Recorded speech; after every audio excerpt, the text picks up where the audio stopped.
Viewers live. Let's just make sure we're all good here.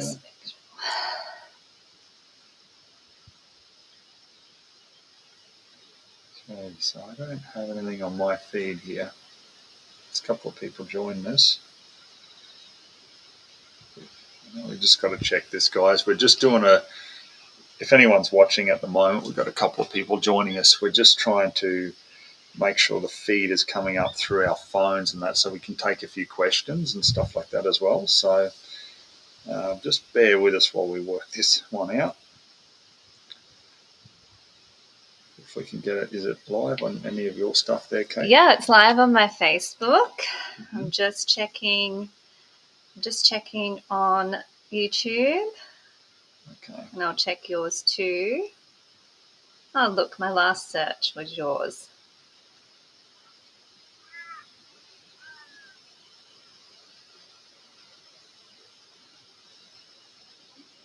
Just bear with us, guys, if you're just joining us. I know there's more people joining us here. We're just working this out. We've got complete different equipment here, because normally when I do the live stuff, I'm just using my phone and some headphones, which obviously isn't going to work now that we've got Kate here as well. We need to be able to pick up that audio. So just bear with us. We're just trying to bring this up on my channel so we can see that it's there you through. Are. This is your channel. Okay. All right. So why can't I find it on mine here? No, as long as you've got it and it's coming through. It's on you too. Yeah, see, I go into my account here. I can't quite. Okay. I think because it's streaming from my side. Yeah. Yeah. All right. So I'll just have to leave it off my phone and we'll just go off yours there. So guys, look, welcome to a special live stream here. I'm very happy to obviously have Lady Liberty here in Queensland, and we'll hand over the mic to her shortly. So we're going to talk about firearms. We're going to talk about some of the gun laws, yes, because obviously where she has just come from, being WA, there's a lot that has happened and is still going on over there. A lot of our WA viewers will, see that. Can someone just tell us too, please, is our audio okay? Can you hear me okay? Just give us a thumbs up on my channel there in the live chat that you can hear us. And we'll just make sure that the audio is going okay here as well. So we're going to have pretty much sunset here on the farm, and we've got a few lights out here, guys, so it should be right going into a little bit more darkness as we chat, and, we can go from there. So first of all, as I say, welcome, to everyone who's following us, and thank you very much for tuning in. And the first things first is, as a Queenslander, I've introduced Kate to Great Northern, in particular Super Crisp, and she's a big fan. So we're already turning her into a Queenslander. So I'll hand the mic over to her now, and just once again, thank you very much for making the trip here, and great to have you on board. Thank you, Ozzie. Hi, everybody. For those of you who don't know me, I am Kate Fantinel, or Lady Liberty. I've been involved in the firearms industry for over 15 years now. I worked at the SSAA in the national office for 5 years as the lobbyist and media spokesperson. I then went and worked for former Senator David Leyonhjelm from the Libertarian Party, who is the most pro-gun senator this country has ever had. It was an honour to work for him, and it was such a shame when he lost his seat, and we are now feeling the effects of that now. After that, I went to Western Australia in February 2020 to work for Aaron Stonehouse, who was a Libertarian in the upper house. And then he lost his seat in a big red wave in 2021, which saw Labor achieve absolute majority in that state. And now we are seeing what's happening there, especially with guns.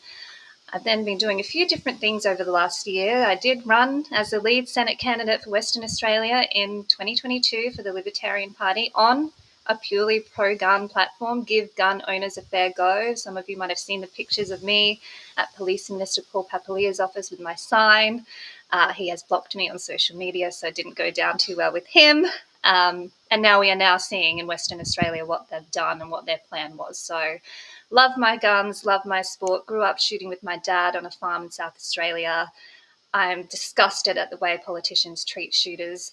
And I've come up to Queensland because there's an election here in October, and I believe that Queensland is the last beacon of hope where we can hold the line. There are parties here and people elected and organisations that have been doing some fantastic work to hold the line and have some wins here too. So I'm honoured to be here. I'm sad that I've left WA, but it's okay. I'll be back. There's an election in March next year, and I'll definitely be in the trenches there fighting against what's happening there.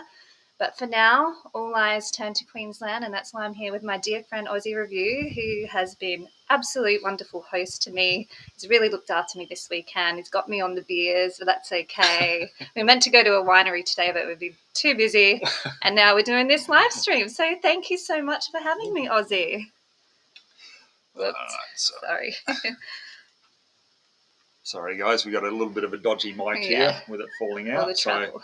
But no, you're welcome. And guys, as we say, this is about strengthening the voice here in Queensland for firearm rights. And it's something that I've been working on, I guess, I hate to use the term, but behind the scenes, because how many organisations use that term? I hate using it, but I legitimately have been working on this for a little bit of time and trying to organise the dates and everything for Kate to be here, and also to meet with organisations, like the Shooters Union and just other organisations from different clubs and friends that I've got in the shooting world, and just try to get a little bit more advocacy. And I think especially from like a woman's point of view, like we all know that a lot of the time, I know personally from going in and speaking with politicians, as a guy, like I can go and I can speak to female politicians and some will listen, some entertain it and that, but it doesn't have the same impact as when another woman goes in and speaks to another woman. It doesn't matter. You can argue either way. I'm not here to argue about that.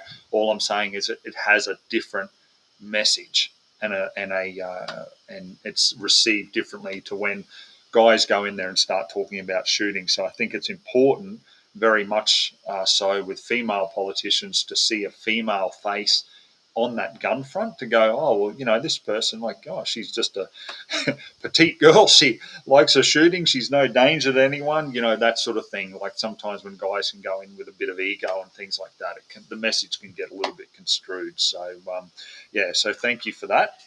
I appreciate that. And we've got a lot of plans, moving forward. But before we get into real serious stuff, because we want to talk about, the more lighter side of things as well. We don't want it all crazy and serious about politics, although we will get into that, guys, is talking about on a private note. I'd like to know, what got you into shooting? I know you said, your father and things like that. But, what was the tipping point, I guess, where you got into it and you went, okay, this is just more than just a little bit of fun with Dad when you're a child, to I want to be able to pursue this? And what sort of, firearms did you get into? What sort of firearms do you love shooting now? What's your passion? What side of shooting? Because there's so many different areas of shooting. And I'd love to share that with my viewers who are tuning into this. So we'll get you this hole at the bottom here so this doesn't fall out. And we should be good. Thank you. It's taken a battering from all my travelling. So I grew up in the country with my dad, going out on my grandma's farm, helping him shoot little rabbits for 22. And it's also part of my culture because I have an Italian background, and for us that's part of growing up. And also sourcing your own food. That was a big thing that my dad taught me. Self-sustainability. That's why we hunt. We also hunt to protect our properties, protecting my grandmother's farm from feral pests so that she could make a living. So for me, firearms were a natural part of my life and my childhood, and I was taught responsible firearms handling from a young age. So that is something that I've truly valued. And then as I got older, moved to Adelaide, went to uni, studied journalism, public relations, and I've kind of lost that side of me because, you're going out, you're new experiences, new people, you're not in the country anymore. And then it was when I went back to and worked for SSAA that I found that passion again. And I was so excited when the job came up, and I sent the ad to my dad and he was like, you have to do this. because I love talking about guns with him. He's got quite a few. In fact, that's one of the reasons I left WA, is because if something happened to my dad, and with the gun limits on people, I wouldn't be able to inherit quite a number of firearms that have family meaning to me. And that's something that this government, I'm sorry I'm digressing into politics already, but they put my family in a position where I've really had to look at my life, and my dad's getting older and he's my hero. So I didn't want to be in a situation where I would have to get rid of things that just mean so much to me because of the state telling me that I can only own up to 5. So but when I was working with WSAA, I got involved in pistol shooting. I joined Franklin Street Marksman and just shot in a 20-meter range and just loved it. Bought my first Browning Buckmark 22 when I was 26. I still have that little gun. My dad's looking after it for me at the moment. I'll get it up in Queensland for sure. But I'll shoot anything. So I've been to America a number of times. I love that country so much. I love that they were founded on libertarian principles and liberty. That's what they stand for. So I've been to Vegas, shot, all sorts of things, AK-47s, Israeli machine guns, 50 cal, like give me anything and I'll try it. And something that I try to do in my work is talk to a lot of females. I'm not trying to play the gender card, but a lot of women find coming into the sport can be intimidating because it's quite a male-dominated area. So just in making a safe space, to use the left term, but making it inclusive. And so going into a gun shop for the first time as a woman can be quite intimidating, even seeing a gun. And because of Australia and how it's been, and the propaganda from governments, for successive governments telling Australians that guns are bad, guns are evil, bad people have guns. We're at this point now in society where people believe it. So it's trying to get people to try the sport for themselves and find out, and just creating areas where people can have that chance, because the government has made it so hard. They don't want kids to learn how to shoot in school. When I ran for the Senate, one of my policies was people should be taught what to do if they find a gun. And then it came out in the press, she wants all kids to have guns at school to be but when you think about it, people should know, as personal responsibility and responsible to other people, you should know how to handle a firearm safely and make sure it's not loaded. That is a critical skill, and governments have made it hard for people to learn that skill. So that's where I come in, and I've tried to educate people about that. The other thing I will say is 96, I was old enough to remember my dad being treated like a criminal. He's a teacher. He's never broken a law in his life, perhaps one speeding fine. And for him to be treated like that by the state and having to hand back firearms when he did nothing wrong, the majority of people, except for the one person who did that heinous crime in Tassie, seeing that really affected me and has stayed with me. And that's where I get the passion from, justice. This was not fair, what they did then. It's not fair what they're doing now in WA and other states. So that's kind of what gets me up every day, the love of the sport and the culture of hunting and the tradition and the skill that should be passed down, but also the fact that these laws are not fair, and we, the people, should be the ones telling the government how we want our societies to be run, and disarming people for doing nothing wrong. No. Where now is the time to hold the line. We didn't hold it back in 96, and I'd love to get your thoughts on that, Ozzie, because you're a bit older than me, so you... Not as old as Graham Park. Not as old as Graham Park. Hi, Graham. So that's basically why I love my sport. I love my guns, and I'll do anything I can for Australians to have that skill to be able to pass down to future Australians. Okay, that's great. Just to add to that, a lot of my viewers have heard me speak about this before, but, at that time, the one thing that I lost was my Ruger 1022. It was a stainless one, and it had a walnut stock. So it wasn't all synthetic. It was just this walnut stock. And it was just my absolute pride and joy. And how I got it at the time, I'd worked fairly hard. I'd had it for a few years. And I'm sure there's a lot of viewers who will, associate with this. And I worked hard. I was mowing lawns and all sorts of things to get spare money to be able to buy it, and save up the money, as you do when you're a lot younger. And when I had to get rid of that, it just felt you feel violated. You just felt like something that you had worked for that was yours. was just taken. And in my view, it wasn't a buyback. It was because my rifle wasn't for sale. So it's not a buyback. It's stealing my property. You know, and I was quite offended with that. And that was sort of the kickoff to getting a little bit of passion in it, like similar to yourself. And then, you know, when you touched on the media, you know, construing the message about teaching youngsters about firearm safety, that, oh, you want everyone to have guns who's a child. My first taste of the media and their ways was when all the Adler debacle, and I say that because it was a debacle in my view, with lever action shotguns. You know, they got my footage, they stole it, put their logo all over it, took my logo off it, sped it up, made it look like it was a lot faster than what it was. And that's why I laugh when people on my channel go, slow down your shooting, really? Or if I shoot slow, the media will speed it up, like to suit their agenda. It doesn't matter what you do. These people are ruthless and they won't stop. So that comes back to, you know, like what I say about people have to be very much involved. They have to get involved. And the big thing, and we'll turn this towards WA in particular now, talk about that. And guys, we will get to some questions after this too. So don't think we're just going to waffle on. We want to talk about WA, but then we want to have a read through some of your questions and that as well. So, you know, please stay with us here.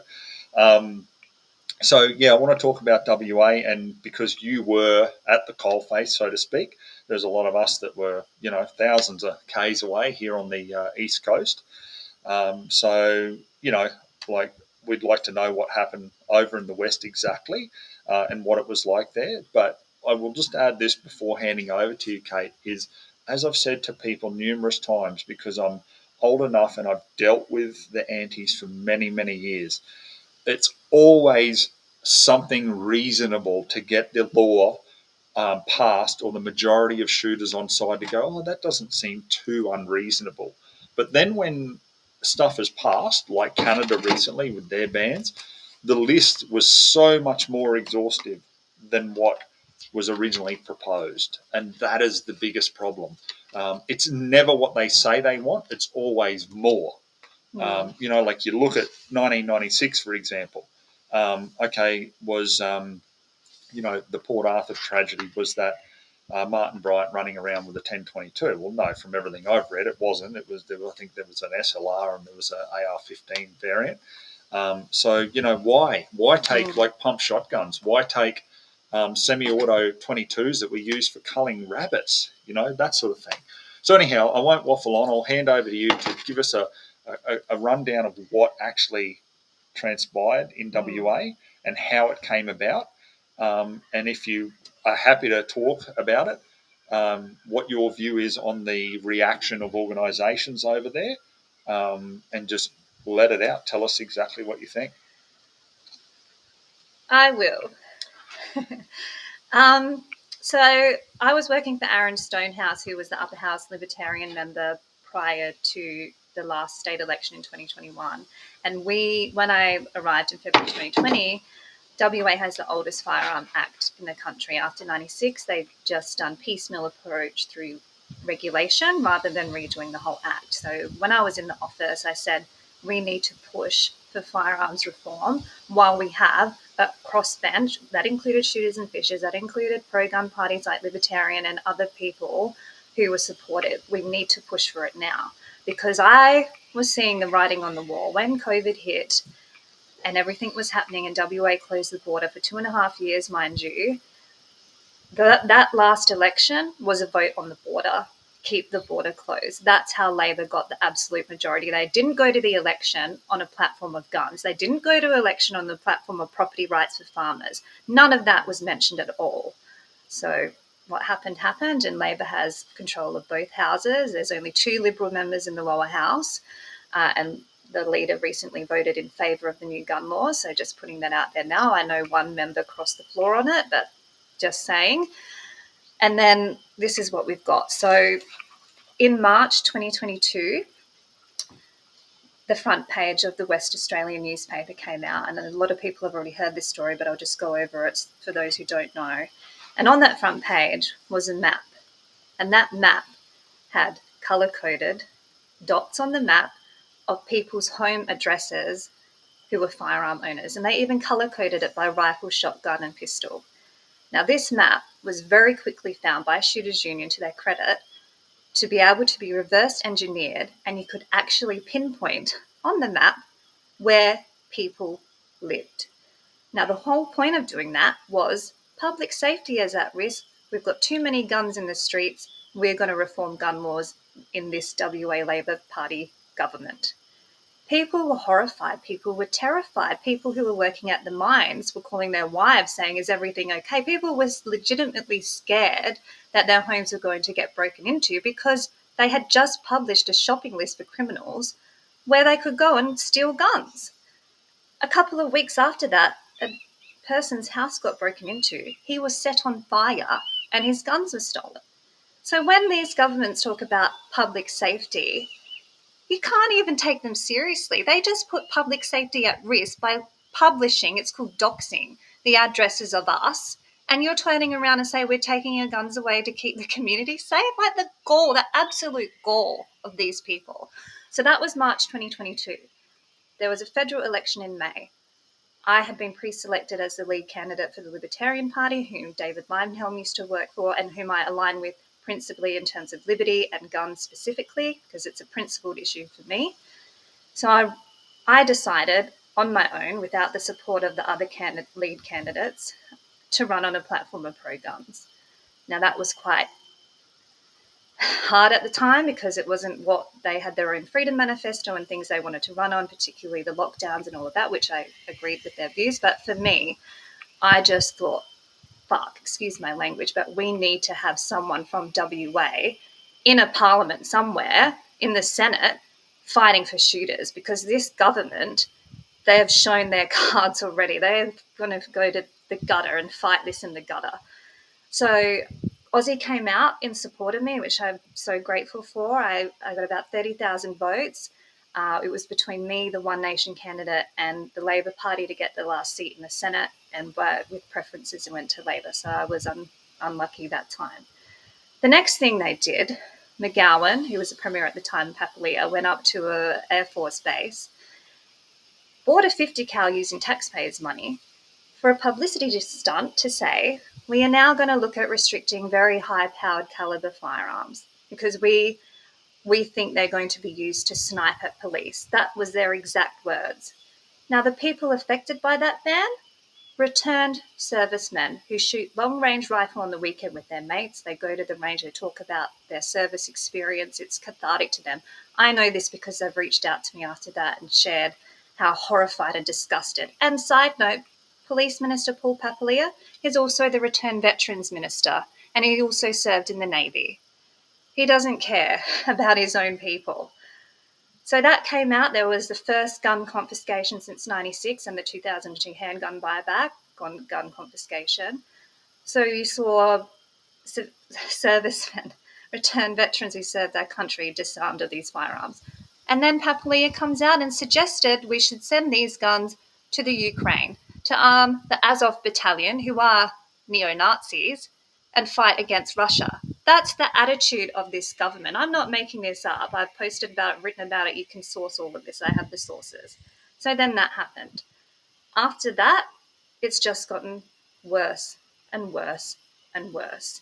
He started a group of advisory council, didn't include any shooting organisation. It included the Wine Growers Association, who I'm sure have a lot to say on air rifles maybe, but he excluded the people who deserved a voice. And this is not just firearms in WA. This is the attitude of that government. They feel like they rule over the people. They treat that state like an oligarchy. They have people at the top with all the money, Twiggy Forrest, all their mates, and then the people on the ground get poorer.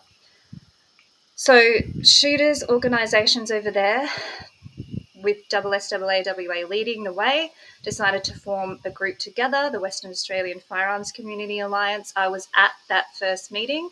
I was given an invitation because I used to work for the national office, and I attended, and they were all talking about we'll only meet with the minister together with a united front. The problem was you can't be united when you exclude other organisations, and I got up there and people on the day, I gave quite a spiel and just said, this is the first problem. And the fight has been lost.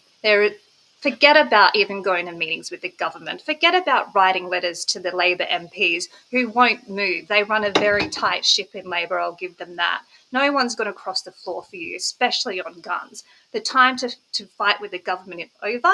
We need to get the community on side. So they're at least not going to go to the election on a campaign of fear of guns and vote for Labor again. Let's educate the community about how great our sport is. Let's put the billboards up. I am a shooter. I am a hunter. Let's turn this into a positive promotion for our sport. That was my suggestion. They didn't take that on board. I also offered to go and work for them because of my experience. They didn't want me. That's fine. They had it all under control. Fast forward now, and since then we've seen other things happen. We've seen limits on the number of firearms you can own. As I said before, up to five for hunters, up to 10 for competitive shooters. And people are already getting their PTAs rejected because it wasn't 5 or 10, it was up to, with a purpose of use for every single firearm. So they were never going to let you have 10 or even 5 to begin with. People are surprised that that's the case now. Then we've also had recently come out that they can use as part of the fit and proper person test someone's views, attitudes, or opinions as part of the judgment if you can own a firearm or not. So therefore, I don't think I would ever get a gun license in WA because of my views, attitudes, and opinions, which are obviously anti-Labor government. So they could use that against me. I'm too critical of the leaders. They are also looking at what they've included in the Act: mental ability, mental health checks, which I'll get Corey's opinion on in a minute, and also physical ability. So now we're talking about discrimination. You know, we're an all-ability sport, but they've included physical ability as part of that. They are just, this to me is a government ideologically opposed to civilians owning firearms. That's it. They don't want us to own them. They'll take them away. They're running a buyback gun confiscation scheme at the moment, and people have probably seen the table of prices based on not the market value, but how much the state believes it's worth. It's $600 for some guns. It's just outrageous. But this is the point that we've got to in Western Australia because people haven't traditionally voted on the issue of guns. People have voted on cost of living and other issues, and I get that. But you've got to think about the future of the country. Do you want a country where only the government, police, and military own guns and the skill from hunting and your culture and all of that is lost because of government? No, now is the time. We didn't hold the line in 96. Hold the line now. I've told shooters, do not hand one gun back to the state. Don't do it. Send them to a mate interstate. Give them to a gun dealer, whatever. Just do not give them to the state. So that's just an overview. I know there's a lot there, but there's a lot happening and there's a lot more to come, and it will come. I know people are saying, it's going to a review committee, these laws. It's not going to change. They ran that consultation. I wrote a submission. The Act that has come out didn't include any changes at all. The audacity of these people running that state, the audacity. So that's a bit of a long-winded answer, but that's where we're at in Western Australia. These laws will pass. You will be restricted on your guns. They're making the fit and proper person test so hard and trying to deter as many people as possible. Because who wants to hand over the medical information to the state for the police to look at? The police can go and check with your GP, your treatment plan, and then the police get to be the ones who say, well, we don't think you're treating this issue seriously. The police, since when were they doctors? The other thing that they can do as well, which terrifies me, is have your mental health records on a database that can be hacked. Like, they're all moving it to digital. Now, we've seen governments cannot be trusted with sensitive data. This is the world we're living in. But they're putting it all onto digital with the firearms registry as well.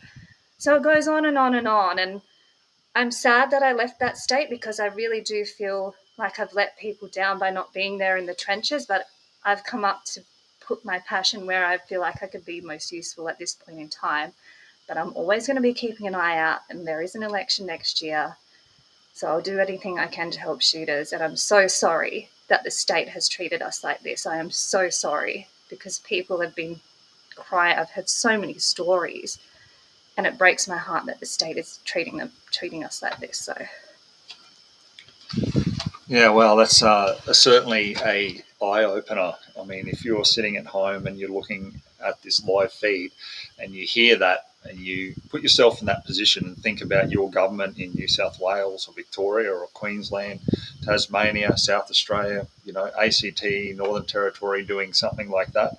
And I guarantee, this is just my view, I've got no evidence of it, but I guarantee that it's coming here for Queensland. It will be. There's no way in hell that they sit by. This is what I laugh about with these sort of restrictions, how these governments work here in Australia. Like, for example, in New South Wales, you can have a 50 BMG, but in Queensland, you can't. So you'll say here to like weapons licensing or politicians, well, we should be able to have 50 cal BMGs here. Oh, no, they're a separate state. They do what they want. However, if it's a restriction, oh, no, they're doing that. We need to have a look at that. Like, it's just such a contradiction. I've further to what you're saying there, Kate, I've had people message me recently from WA. I've got quite a few people who have kept me up to date with what's going on. Richard, if you're watching this, a farmer in WA, I speak with Richard regularly, and he keeps me up to date with what's going on from a primary production point of view, just as well as just general shooting. Really good bloke. Been watching the channel for many years. So thank you, Rich. I know that you'd probably be watching this, or you'd definitely catch it with the time difference. But, he sent me a picture there of this questionnaire that's being sent to WA shooters. And I'm sure you've probably got that in your little surprise. You said you had a surprise here for me. A list of the firearms that you've currently got that are legal, like 223, 308, all the rest of it, and justifying why you need it. You've already put in for a PTA, you've already justified it in my view, but they're asking for further information there, like to re-justify it, because they're going to look at it with the view of taking more firearms off you. So guys, look, I won't waffle on about it much more because I've spoken till I'm blue in the face, but I will just say this again. I wrote that Last Australian Shooter video in 2016, and so many people just said, Ozzie, you're so over the top. They're never coming for bold actions. Really? Never coming for bold actions, huh? How's that going in WA right now? So I'm not going to sit here and go, I told you so. But all I want in return is I want shooters to start getting involved and start listening and getting in the fight before it's too late. Because what happens is every time they pass these restrictions, they get more and more restrictions in. Like, you're going to run out of firearms to hand back. There's going to be nothing left. And you think they're going to stop at, just a single shot? No, they'll keep going. They will not stop, and they've proven that over time. So I guess I'm just pleading with people to get involved. You have to vote. You have to fight with your vote. You have to be involved. Drop some money to some, organisations that, support your views and are doing something. Like me personally, like I'm a big supporter of Shooters Union, only because here in Queensland, I've seen exactly what they do and how much they put into it. So for me, to donate to the Shooters Union is my preference. So I'm not saying you have to do that as well, but I would strongly recommend that you do, and grow the voice that supports us. That's the way I look at it. So in saying that, Kate, what I'd like to do is get a little bit of a rundown now, if we can, and then we'll go to some questions because we don't want to make it too long, guys. Just a little bit of a rundown. I know you've got some stuff you wanted to show me that I don't know about there. You wanted to get my live reaction. So we'll have a look at that, and then a little bit of a rundown on your view, because people know my views on how to get involved and what to do, and I'm happy to repeat that. But I'd like to get your view on how to combat this in the future, how to make a decision on fighting this sort of thing. Okay? Yeah, when I ran for the Senate, I had a lot of people ask how they could help, and Aussie's video really helped. And I said to people, do what you can. And for some people, that means sharing a Facebook post. For some people, that means just having a conversation or being brave enough to talk about what we do on the weekends. For other people, it is being more vocal, and it's getting out and handing out how to vote cards for those candidates who will stand up and support your sport. So there's different ways you can get involved. And the other thing is, once you find your place where you can be most effective, And I've been searching for that over the years. Where can I be most effective? And that's why I'm in Queensland, because I believe this is the last state. This is the free state of Australia. And I want to be here in the trenches defending what the organisations and the political parties like the Katters have achieved for this state. Because those laws from WA are coming. It's coming across as soon as they can. This place is run by Labor. They're all on the same page when it comes to guns. Liberal are just as bad, Nationals too. So put yourself in a position where you can educate those around you about what we do. Forget about the political stuff if you're not interested in that. What can you do? One of my mates, Zach from Australian Hunting Connection podcast, hi Zach, he takes in game meat that he cooks, that he goes out and hunts and takes that to work and just has the conversation. Yeah, I source this myself for my family. Cost of living crisis is getting pretty high. How good that I can cook this for my family. Self-sufficiency. That's one angle that I'm very supportive of too. So you don't have to be, traveling around the country like I am or doing reviews like Ozzie. You don't have to do that. Just think what you can do to defend your sport in a positive way. And yes, writing letters to politicians is so important because they record how many people in the electorate have responded to them on a certain issue. That's what we've done in every office I've worked for. So those voices definitely count. In WA, it won't really make a difference, but when they're going to the election, they're going to look at these emails and say, there's a lot of shooters in it. There's a lot of WA politicians terrified because of people who've been emailing them that they're going to lose their seat. They're one-term wonders. So it does work. Just do whatever you can, however you can, even if you think it's small. Every little thing counts. And take a mate to a range. Take them out shooting. Don't give them the biggest gun to have a laugh and make them terrified. Yeah, exactly. Make it an enjoyable experience. I'd love to do Lady Liberty range days and get more women involved. That's one of the things that I want to do up here or wherever I go. Anything we can do. And, we're just two people and we do what we can and we have our ideas, but there are other people who have ideas. Have those conversations. Start your little groups. Just whatever you can to help. Whatever you can to help. And that's my mantra every day. That's what I say when people call me up from Shooters Union or Katters or Libertarian, whatever I can do to help. If you are going to help shooters, I will do what I can to support you. So that's my advice. Find your place. Okay, we will have a look at that if you want to have a look through and go back to that. But in my part of this, guys, my view on how to get active and get involved. The first thing is that obviously you vote accordingly. Don't just go, okay, on the day, oh, it was such a nice person or a nice lady, representing LNP handed me out a free sausage or, something like that. Think beyond that. Honestly, think about the impact that it makes to your life. Everyone, to me, this is one thing that I talk about. When I was younger, as in a kid, I remember my parents and stuff talking about, Labor, it's for the working man. That was the big thing, back 40, 50 years ago, 60 years ago with the Labor Party. It was very much for the working man. It's gone. Those days are gone. In my view, Labor is for the welfare man these days. That's what they're about. Free money, while any of us who contribute to society and work and pay taxes have to foot the bill. And we're seeing that both, in my view, federally and also state-wise here in Queensland at the moment, because look at the cost of living. Look at what everything's going up, and look how Labor spent no tomorrow when they got power and then they get re-elected. It's just spend. Every election campaign, what is it? Free money for this and free money for that. And you just go, yeah, this is awesome. It's okay, who's going to be paying for all this? And then you start seeing all the cuts coming, in the subsequent months and years after the election. And it just keeps going. It's like a merry-go-round. And I just see it as absolutely insane. And then usually people then vote Conservative, if you want to call them that nowadays, the LNP. And then usually they're the ones who budget better. So they'll save money. They'll do a lot of cuts and everything and cut different jobs and things like that. So everyone's like, oh, bugger them. And then they vote Labor again, who just goes spend, and then runs up the bill again. And it's like this merry-go-round. And from a firearm point of view, people go, oh, you're very anti-Labor with firearms. Yeah, I am, because I've seen the bills that they've tried to get through here in Queensland. So I know that they're extremely anti-gun. But LNP, yeah, I mean, are they the lesser of two evils? Perhaps so. I mean, like you've got the LNP member here in Gympie. He's very pro-gun. I'm just trying to think of his name off the top of my head. You guys watching could, by all means, will comment.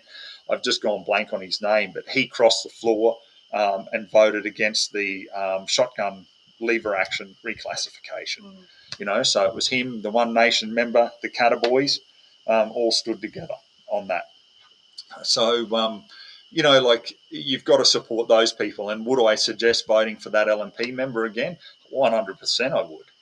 If he's going to support the Cataboys and, the One Nation member and actually give us a voice, by all means, jump in and support that person. So I'm not blanket saying, anti-Labor, anti-LNP, but generally they will always vote with the party. But just use your heads, guys, and have a look on certain issues, especially gun issues, and see which members voted for what. Those records are available. And then you'll just get a real education. That friendly LNP politician that you met with that goes, oh, yeah, no, I understand. And, I used to shoot a 22 when I was younger. Yet you look at it and then they supported the lever action shotgun reclassification. So you've got to not be fooled and tricked. So, here in Queensland, it's different because we don't have an upper house. So you've got to really get a lot of votes in your electorate to be able to get in. And my advice is to vote away from the majors like we've done previously, but also get involved. Now, there's different parties that I've helped with handing out how to vote cards on election day. It makes a massive difference. And you'll be able to speak from this because you've run for politics. When you've got someone who comes up to you and says, hey, I'm putting my hand up, I'm available this Saturday on the election, I can man this booth at whatever town. I can do that. Whole morning, I'm yours until just after lunchtime. Most people get in and vote before lunch anyway, get it over and done with. That is so powerful and helps a candidate so much. You have no idea how grateful they are. And what have you done? You've given up 4 or 5 hours of your time. Like, that's it. For something that you love, like firearms. So that's what I suggest doing from a political point of view. Also speaking openly to family and friends. Every one of us have our inner circle of friends. Maybe we've got 4 or 5 really close friends, maybe 3, whatever.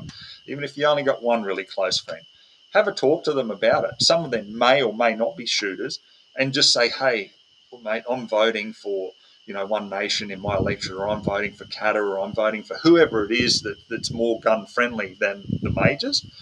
And then suggest and say, well, look, will you join me in it and everything? And they're like, yeah, absolutely, let's do it. And then you start spreading the message. That's really important as well. Talk to your family, your friends, and see if they're on the same page with you.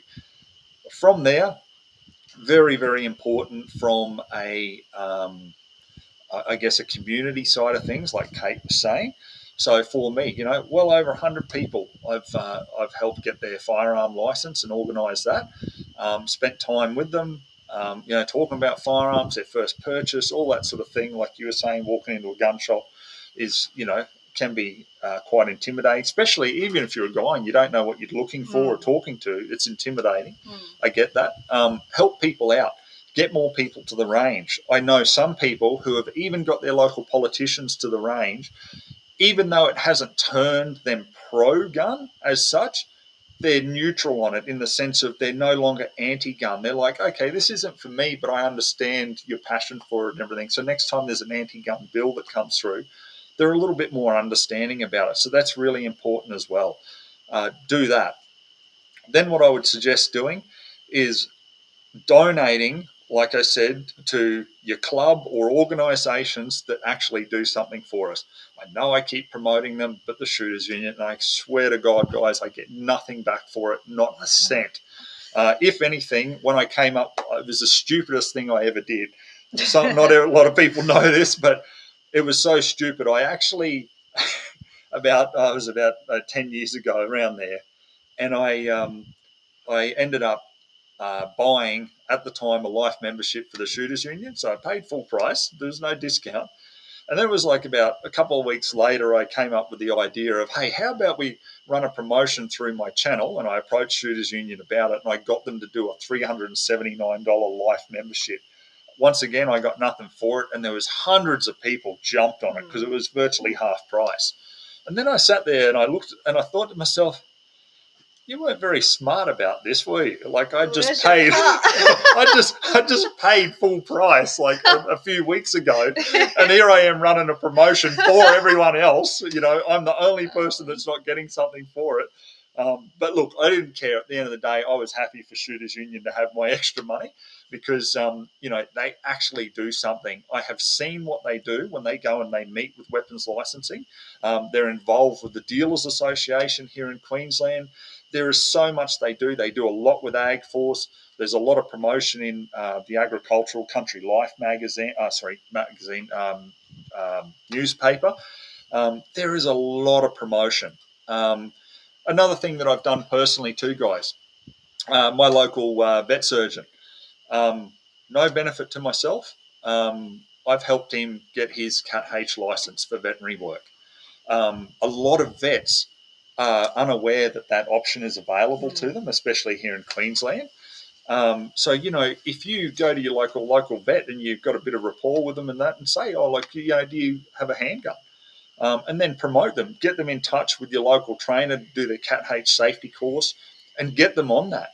Like, because, you know, my local vet's like over the moon about it because, you know, you can't, you know, pay, or it costs a hell of a lot of money for the green juice, so to speak, to put down a large animal where, you know, if you've got a pistol as a vet surgeon and you can go off and make a very ethical euthanasia, you know, so it's a lot cheaper for them. And plus you want, remember I keep saying over the years, guys, with exposure comes normality. More people see vet surgeons carrying handguns and using them on jobs and everything. It's normalised. It's so important to do that. So that's another thing to do. Jump on that. It's really important.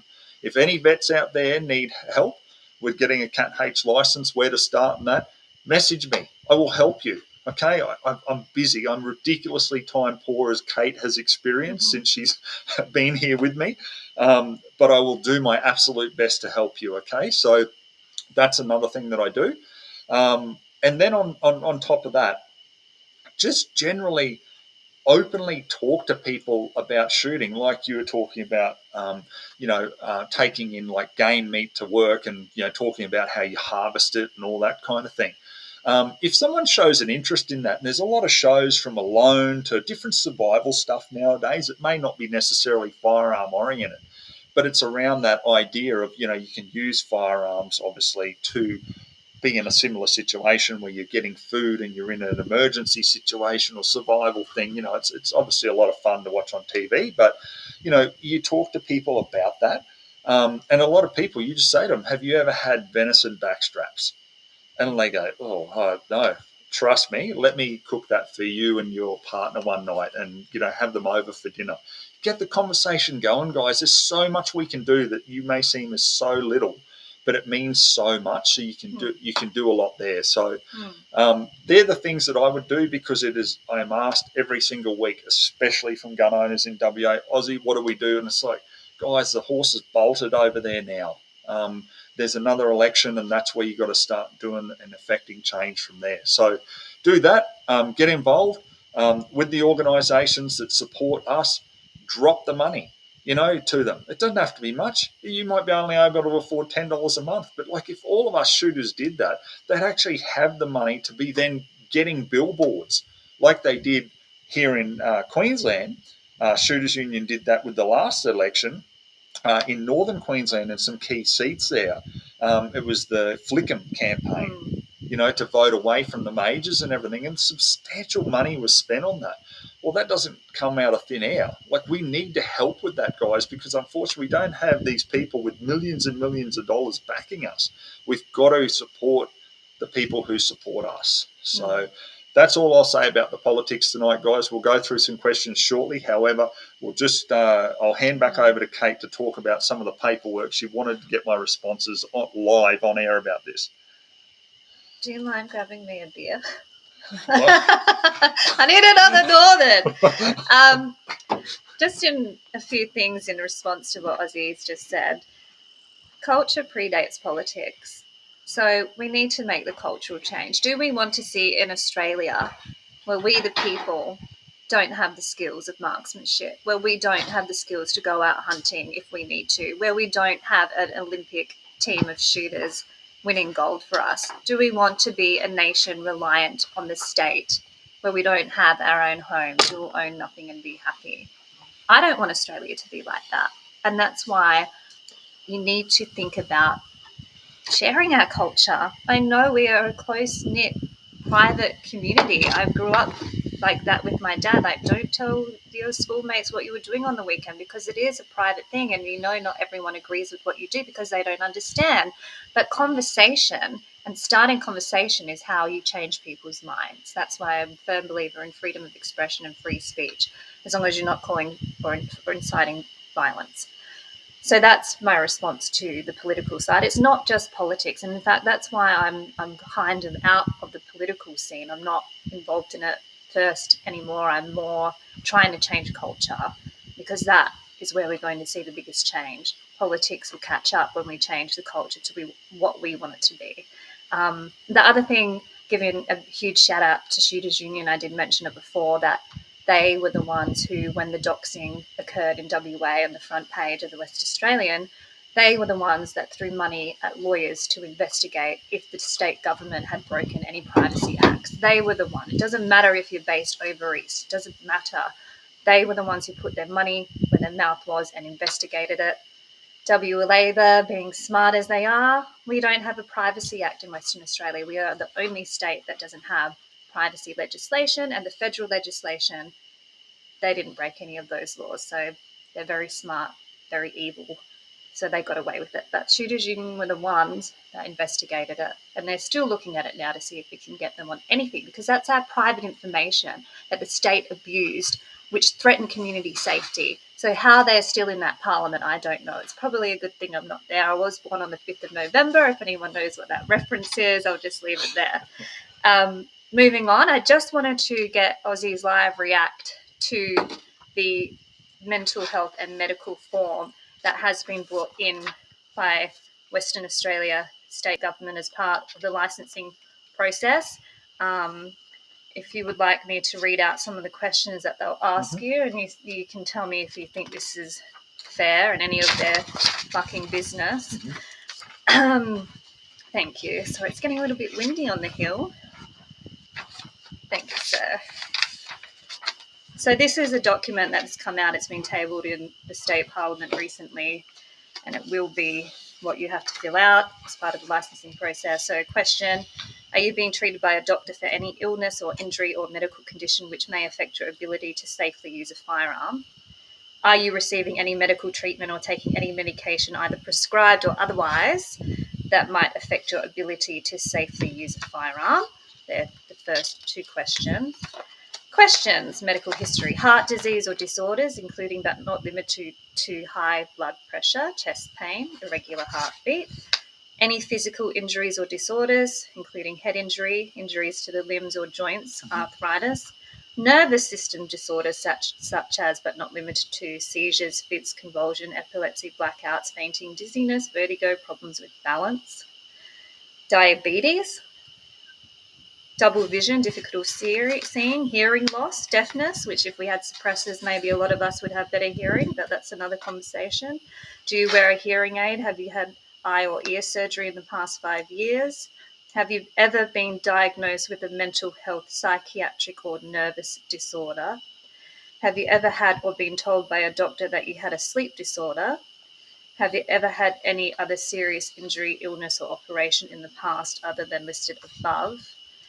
And then it goes on to ask, how many drinks do you consume per day? Do you use illicit drugs or recreational? Do you use any drugs or medication not prescribed by your doctor? This is what every person in Western Australia who wants a license will have to answer. They do have the power, the police will have the power to check with your doctor if any of this is true and seek more information. Another note on the Western Australia Police, and this is known in WA, they have had a heavy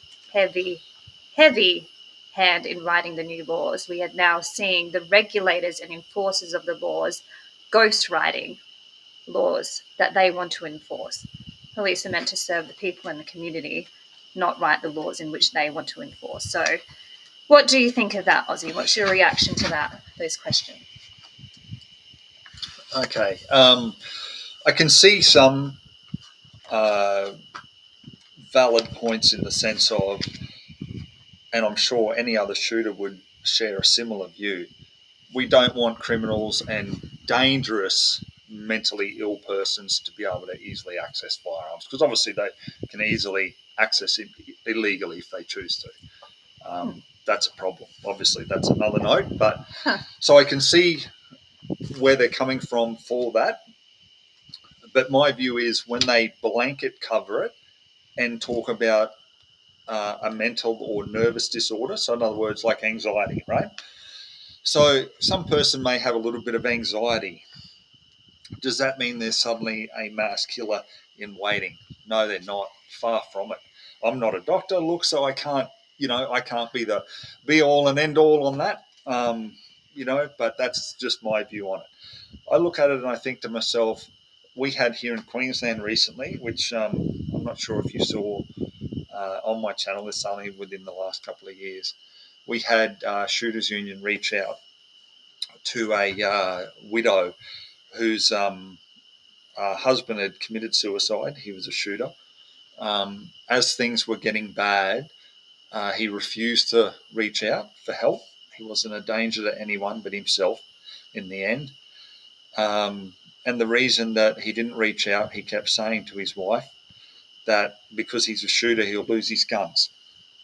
And he didn't reach out. So, I look at that and I did a video on it, and there's terrible, terrible circumstances with it. What's the solution with it? My argument with all this mental health stuff, I mean, you look at any other government area, and when they talk about mental health, it's about apathy, understanding, come out and talk about mental health, don't discriminate. Oh, but unless you've got a firearms license, it's completely against what the government belief is on mental health, what they promote in mental health circles. So that's why I'm surprised no one's really challenged them on this and gone, well, hang on, your own government is saying that, you're not dangerous. You shouldn't discriminate against them. They're not going to hurt people. So once again, that comes down to my view on that is it should be, have you ever been diagnosed with a, what would be the wording? Perhaps dangerous mental health condition. Like, in other words, you're dangerous to yourself and others. Which causes you to be violent? Exactly, violent. That was what I was looking for. Sorry, that was the word I was looking for. A mental health condition that would cause you to be violent. Because then so many health practitioners, whether they're psychologists or psychiatrists, they're more versed at this than I am. This isn't my field. But they will talk about different mental health, and they will talk about various different levels of depression, anxiety. It's not just a blanket cover. You've got anxiety. It's the one shoe fits all. It's not that, from what I've been told when I've spoken with people in those circles. And, if someone's, for example, got a mental health condition of, say, perhaps some anxiety, it's just starting. Well, if they felt like they were nurtured by people in the firearms registry and understood, well, they could feel confident in reaching out for some help without being discriminated against, or the fear of losing perhaps their one outlet that may lower their anxiety or their depression because they're out exercising and walking up hills, going hunting and all the rest of it. So I see that as here in Queensland. I believe personally, my view on that is that's bad. A lot of that blame should be put on weapons licensing, in my view. To have someone that fearful to go and get help, which at that time the problem may have manifested to just a minute amount before it had manifested into something greater, where he unfortunately took his life.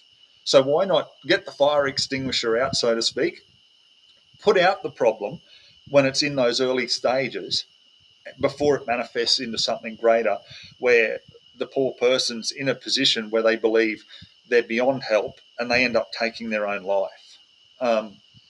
That to me is it's terrible circumstances, absolutely terrible. So in where I'm going with this in response to that, I could see and understand if it was a mental health condition that you'd been diagnosed with, where you were making threats to kill people all the time, and that, like, yeah, hey, I admit it. Like, I don't want someone like that with a firearm. I don't. I don't want to see innocent people shot and hurt and all the rest of it. And I don't think that any reasonable shooter out there would want the same either. But it's the way they word that, and it's so inclusive of everything. And then once again, who plays God? Who's the decision maker? And my view is police aren't, unless they're qualified previously as a psychologist or psychiatrist. They're not in a position to make that decision, and nor should they be, in my view. It should be coming back on the health practitioner. But then the problem with that, guys, I see another twofold problem, is health practitioners will be going, liability is lying with me here. Excuse me. I'm not really comfortable with signing off on a person because I've only known them the last 6 months. I haven't treated them since they were, 10 years of age or something like that. I can see problems with that. To go a step further and talk about, and I mentioned this on our last live when we did that with Graham Park, the part where Western Australia, and they're looking at it in other states, are talking about the views, the attitudes, the opinions. I have perhaps a varied view on that, and one that I feel is probably a little bit more positive rather than looking at it as doom and gloom. Guys, if the authorities are looking at that, think about it in this way, right? Say, for example, it's concealed carry that a lot of shooters talk about. They will say, I believe that we should have concealed carry. There's a difference in saying, I believe we should have concealed carry, or anyone who attacks me is going to get cut in half with a shotgun or a pistol or whatever like that. So when I look at that, so if you're commenting online and you're saying anyone who breaks into my home, they're dead, right? I believe that the authorities could and would use that against you. However, if you're simply expressing a view of, I just believe there should be a castle doctrine, for example, take away firearms from it, just a castle doctrine in general. Or I believe that we should have concealed carry here. If you are then a victim, I guess, and I use that word, of this new policy where they went, no, your attitude is not in line with what we believe and we're going to take your firearms license off you. Me personally, I'd reject that straight away and I'd elect for a court hearing, and I'd explain in that court hearing and say, well, how do we get any laws changed here in Australia? Like, for example, there might be Smith Road. I'm just making that up, right? Smith Road might be 60 kilometres an hour. And you think to yourself, when various different politicians and, transport agencies, no, that should be 50 kilometres an hour, or that should be 70 kilometres an hour, or 80 kilometres an hour. Okay, so that's someone's view. They're not suggesting they're going to break the law. Just like if I say, I believe I should, have concealed carry here as a licensed shooter. It doesn't mean I'm going to go to my safe and grab a handgun and then go out and conceal carry. It doesn't mean that at all. It's just simply my view. And there's no way, I believe, in this country that any magistrate would view that as a problem. If you're simply exercising a view, you haven't threatened anyone, so you haven't gone, oh yeah, because I'd kill anyone who came near me. You're not saying any of that. You're simply saying that I believe that should be a view, because then you may perhaps take that to your local member and say, I'd actually like you to consider this, like they do with many other laws, just like the example I gave about the speeding. Increasing the speed limit. So how do people come up with ideas on law changes if they can't even express a view or an opinion on a law? So think about it from that point of view, guys. I hope you're really taking in what I'm saying here. By all means, be proud and say, yeah, I would like to see, concealed carry here if that's what you want. Or I believe that you should be able to use an AR-15 for hunting here. At no stage have you said you're going to go and do that and break the law. You're simply saying that that's my view on it, and I would like to see that change. So whether you just have that view and remain with that view and you don't take any proactive step to get the changes legislatively by seeing a local member and bringing it up and saying, hey, will you bring this up in Parliament and let's get some changes happening and vote on it, blah, blah, blah. That's your choice, guys. you still are a free person here in Australia, although that can be to debate. And I know Kate's got some different views on that, but my view on that is from looking at it legally. I feel very strongly about that, and I won't change my views on believing that I would like to see people being able to use firearms in different circumstances that aren't currently a genuine reason.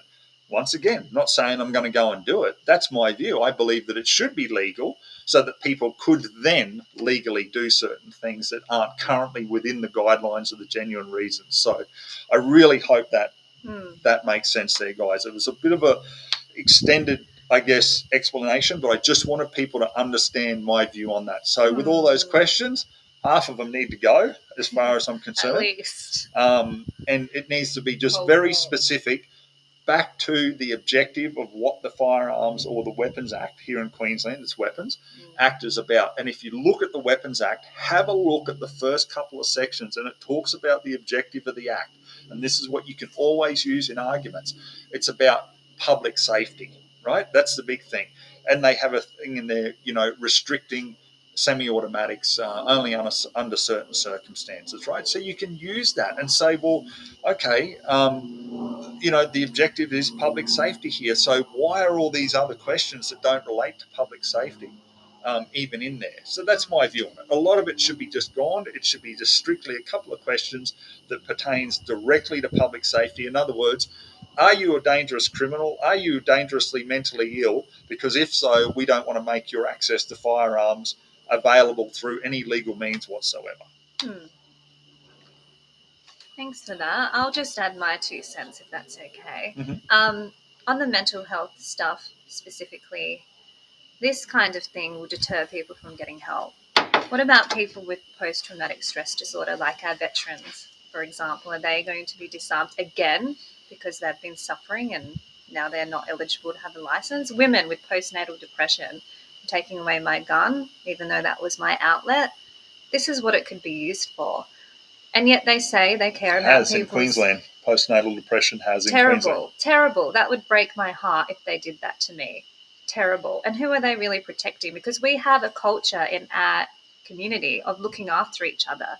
At the range, you always ask, how are you going? We look out for each other, and there are already community, voluntary association in place where if you have a problem, you can store your gun at the range. It doesn't need to be the state. The state is not the answer to every problem. People can be the answer in our own communities.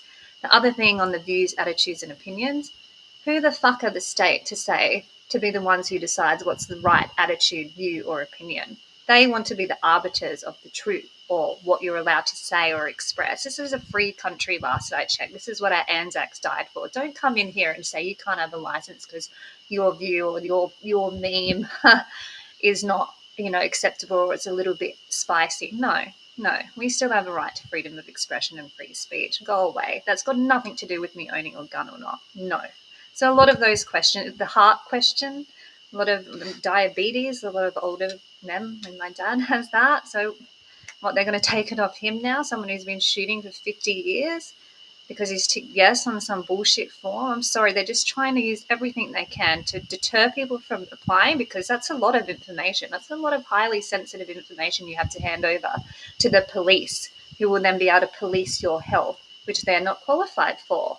That's not their job. And it's also the police and the government trying to hand over who they can point the blame at when something goes wrong with the shooter. That's what they're trying to do. They're trying to cover their own asses and put it onto the medical establishment, instead of actually looking at it and say, how can we make this safer? They don't care about safer, they just care about control. That's my opinion on it. Sorry to be the negative one in the conversation, but that's where I'm at. Now, I think we've got some questions, so I'll just have a look. Ozzie, if there's anything you want to say, well, I just pull up some questions. Yep, so guys, if you've got some questions and that, we'll scan through.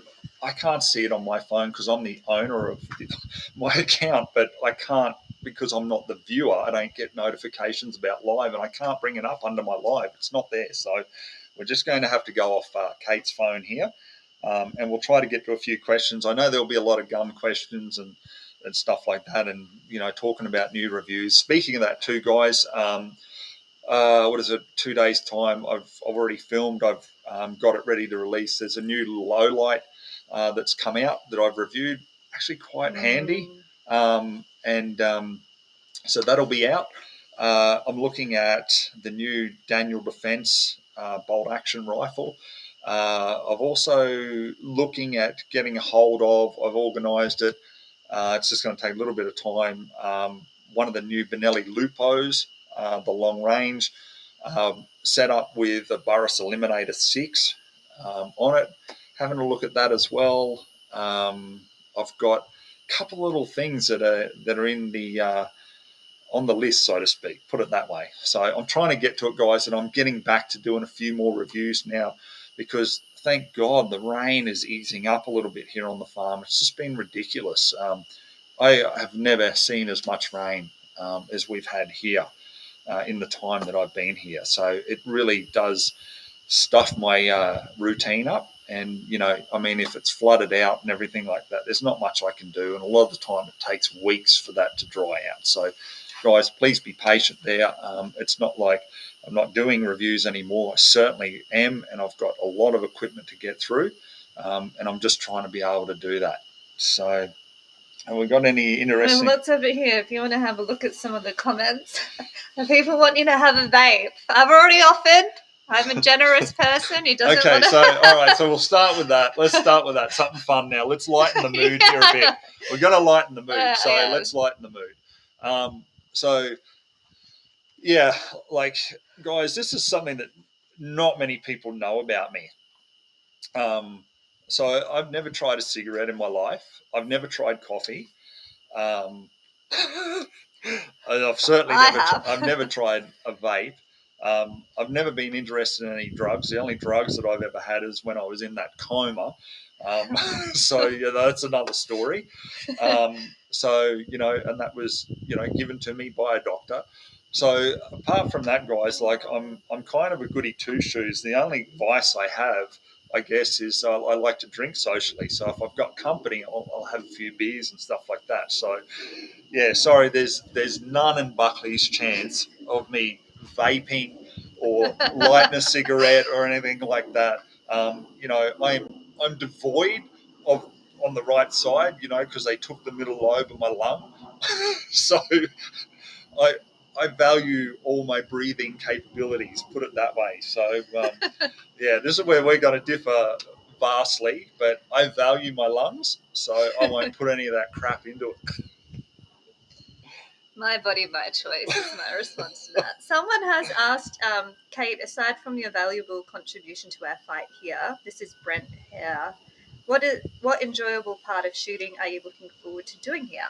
Well, I'm actually heading up to Townsville next week, and I've already had contact with some shooters up there who are going to take me out, and I need to get some things sorted, but I'm excited to be traveling around, going to as many shooting ranges as possible. Anyone who wants to invite me to anything, please let me know, because I'm here now. I'm here. And obviously doing some shooting with Ozzie, because we've never gone shooting together. I think we need to rectify that. Yeah, we do. We have to organise something, maybe like a range day or something like that. Yeah, we can definitely do something like that down the track. And about that too, guys, I've had a few of you guys asking me, when's there going to be another Aussie Reviews range day, because there's plenty of like giveaway certificates and all that sort of stuff. That's something else I've got to look at doing too. It's there's so much stuff to do. Now that I've got a little helper, maybe we can get something organised. Anything more? So Tim Molesworth, good lad from Victoria. Hi, Tim. In your opinions, why is it that shooters don't vote to support their sport? I'll let you go first. Okay. I think one of the big reasons is historically, as I said, come from a staunch Labor family. Dad voted Labor. Excuse me. Grandparents voted Labor because it was for the working man, which is just couldn't be further from the truth. People are also of the illusion, and I call it illusion because that's my view on it, that they have to vote Labor because they're in the union at work and it supports their pay and conditions. okay, so let's look at it this way, right? I have my own view on unions, so I won't dive into that. That's a complete different topic. But say, for example, that union gets you $2 an hour more, or maybe, I don't know, round it up to maybe say like $50, $100, $200 more a fortnight, in your pay. Thank you, good on your union, right? But if you've voted Labor, and let's look at currently, so this isn't just me making it up, let's look currently at the inflation prices with the cost of living, how much we're paying for fuel, how much we're paying for food, electricity, water, just everything. Food, everything's gone through the roof, right? And people say, oh, the politicians, well, how do they really control? They do. There's a lot of influence. These people influence and control every part of your life, to what you pay for certain items, to what dog you can own, to what firearms you can own, to what car you can drive, how that car is, like whether it can be raised, what motor, like lifted, what motor's in it. They control everything, even down to the colour of the lights you can have on that vehicle is controlled by the government. Whether you can light a fire on your private property, whether you can build a shed, whether you can do anything like that. So anyone who thinks that the government doesn't control cost of living and all the rest of it, well, who does? Do you think this has just magically appeared from somewhere, other than something that the government has done? So let's be very clear on that, guys. So my view on it is, if you're getting, by voting Labor, and you're getting your pay rise of, say $100 a fortnight, let's use that as an example, right? But then all your costs of living and everything like that's gone up by about $300 a fortnight. But you've voted Labor, so you've secured your pay increase, but the cost of living has gone through the roof, far exceeding that pay increase. What have you achieved? What have you achieved? Absolutely nothing, in my view. So my argument is, and as Kate was saying, like over in WA, do you if the Labor Party over there won't listen to you on guns, if you go to them with another concern that you've got, do you think they're going to listen to you? If they hold virtually all the seats, and they don't need opposition to pass any of the bills, all the rest of it, do you think they're going to really give two hoots about what you are having problems with? Do you think they're really going to listen? A lot of people in a lot of regional areas especially have loved independent candidates and politicians who actually get in, who are independents. Here in Queensland, I can think of one in particular that served for many years in central Queensland, who was an independent and absolutely loved. So this is where I'm going with this, guys, is vote away from the majors, because it doesn't secure your pay increase, because you're going to be paying through the nose anyway with the policies and the way they blow money.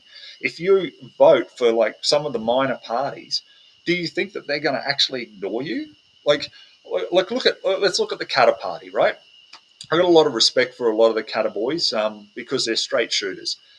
Bob Katter, for example, as much as what people may say about him, negative, positive, whatever, look at how long that guy has been a politician and the size of his electorate and how he is loved and re-elected. Why? Why is that? Is it because he sits on his backside and does nothing for his electorate? No, because people go and talk to him and he listens and he takes the fight to Canberra for him. So this is where I'm going with it, guys. Like, if you vote in, say you support like a local One Nation or Katter Party, or it might be an independent, right? And they get elected. Do you really think that they're going to turn around and ignore you when you go to them about the issues? That's why they're minor parties, because they actually give two hoots about you and your family.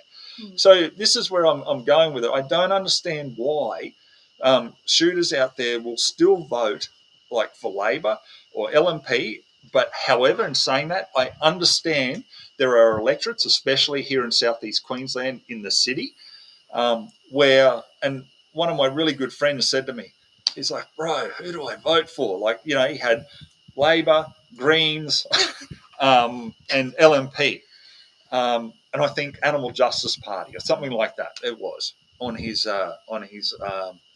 ballot card, and I said to him, speak to the individual ones. I mean, probably Greens would be pointless, Animal Justice pointless, but speak to Labor or LNP.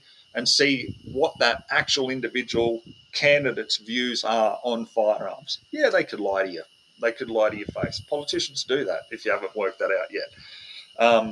But at least you will have an idea of the lesser of two evils to vote for, to put that number one in the box beside their name. So that would be my view in that regard. We have a question from SJ, G'day team. Could you talk a little bit about how all the separate gun advocacy groups can get on the same page? That's the $1 million question. I'll let you go first, Ozzie. Okay. Okay. There's a lot of infighting. Why? Money. Money is the root of all evils, as you've probably heard the saying many times.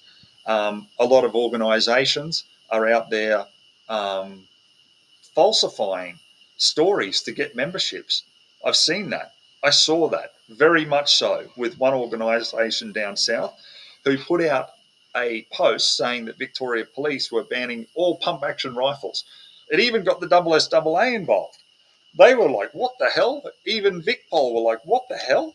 And anyhow, that post was removed and that, but it was like, donate now, and it was like, wow, okay, unless I'm missing something here. I thought to myself, why would you do that? Like, credibility is everything. That absolutely is everything. So I look at different organisations that do that, or then they slag out other organisations and name them and all this sort of thing. And I think I saw this with the WA stuff, for example, right? So I saw on my page, I had the Libertarian Party, or LDP as they were known, and they hammered the shooters, fishers and farmers for their previous abandonment of shooters in their view, right? So I don't know the background on that, but I actually commented under that to the LDP guy, and I said, that's the wrong approach. The approach should be, at the future election, we're happy to work with other pro-gun parties. However, we would like you to consider voting for us. It makes, you see what I mean? The message that was delivered out of that and articulated that way. And to their credit, they actually took that on board and were like, hey, we're happy to work with Shooters, Fishers, Farmers Party and stuff like that. And then people talk about, but that, some of them preference Labor and they do this and they do that. Hey, that's politics, guys. Like, these people have got to survive at certain times. It'll be cutthroat and they will have to support the Labor Party or the LNP and that to stay in or have a chance of being in power. So this business of, I'd love it to be first person over the line wins and all the rest of it. That's not how the voting system works. So do you have a party who is staunch, arrogant, and going, okay, I'll just go staunch down the line. I'm not preferencing any of them, bugger them, and then they don't get elected. So what have we got? We're back to square one. We've got nothing. Or they can go, okay, we'll preference them on this, but when we get in, there's certain bills that we won't support, because obviously they have that choice as well.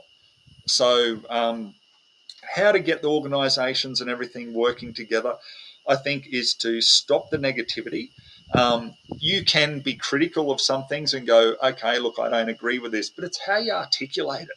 Everyone online knows that there's certain fools online that just try to go for the throat because they're sitting behind their keyboard when they wouldn't say that to your face in public. There's no way. So instead of all the negativity, actually put it back on yourself and go, okay, what can I do to help the positivity in this situation? And that's what I did through just simple re-articulation of what I believe the message should be, which actually changed their complete outlook. So that's how I look at it. Take any negatives and make it a positive, and you will get them working together.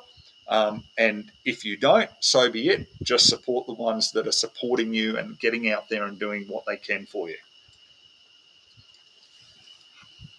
I would respond in saying, figure out what your organisation is doing to really represent you and your interests and your sport and your culture.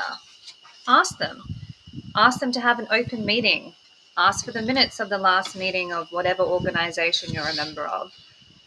yes, it's good that they're directing you to email your local member and all of that, but what are they doing? What deals have been done on behalf of the organisation that you might not know about? Ask the question. You pay membership money. We don't receive any money for this. It's Sunday night. There are 1,000 other things we could be doing. I want venison for dinner, but he hasn't got a deer in the freezer. See? Ask them what they're doing. You pay your membership for a reason. And I've just used SSAA as an example because I worked for them. Their motto, mantra, mission statement is to protect and promote the shooting sports. What are they doing to protect and promote the shooting sports? I'm not talking about the amazing ranges or facilities they have. I'm not talking about the amazing Australian Shooter magazine that I wrote for 4 years. I'm so proud of. What an amazing magazine. That's history. I'm saying, what are the organizations and the people in leadership positions, what are they doing for you to protect your sport and promote it? Ask the question. Ask for the minutes. You're entitled to that. You pay your membership. Let us see what you're doing. Be transparent. Be transparent so we're all on the same page. We all know what's going on. We don't need to hear rumors about, oh, they've done this or this organization sold this organization now. Like, divide and conquer. That's what Labor love, and that's what they've done successfully, very successfully in WA, pitting the farmers against the shooters. Mm-hmm. Don't buy into it. We need to be united. We've heard that 1,000 times. Well, you're the leaders of the organizations. What are you doing to be united at your level? Lead by example. And that's not a criticism. I know there's personalities, there's history. We're all passionate. We all have our own view. We all have different views. But you pay membership money for a reason. So let's see what happens, because protecting and promoting our sport, I don't know, the results don't seem to show that that's the case. And I know that might seem harsh, but I have given a lot of my life for this sport and this cause. I've worked for SSAA, etc., etc. So I'm very passionate about making sure our leaders are leading and fighting for us till their dying breath. On that note, we've been going over an hour and a half now. I think it's time for dinner. I'm getting hungry. I'm off to work in Queensland, in Brisbane tomorrow. I'm so excited to be here in the trenches on the ground. I will do everything I can for shooters in this state. I will bring an army with me, just a metaphorical army, back to WA to help in March next year. So excited to be here. I'm so excited to finally be here with Ozzie. We've known each other for years, but we've never been able to actually spend time together. We've been too busy trying to save the world. We're here, we're united, we are ready to go. We're going to have some amazing times together here, Ozzie. I'm excited. I cannot wait. And thank you again for your hospitality, your Southern Queensland hospitality. I've been treated like a queen while I've been here so far. So we'll see Graham Park, see how you treat me, and we'll see how we go. But anything else you wanted to add before we go? Graham Park will definitely not spend on dinner what I did last night. So, yeah, guys, just for your info, we went out to a really nice restaurant, had a good catch-up, a couple of drinks, and it was really good. It was long overdue, and had some really nice, game meat. We ate quail. It was really good. It was some really unique dishes and everything like that, which was great. I like eating outside the square, so to speak, and trying those more not so common meats, that's all I'll add is, look, great to get you here. I'm glad that our work behind the scenes has started to come to fruition now that you're actually here.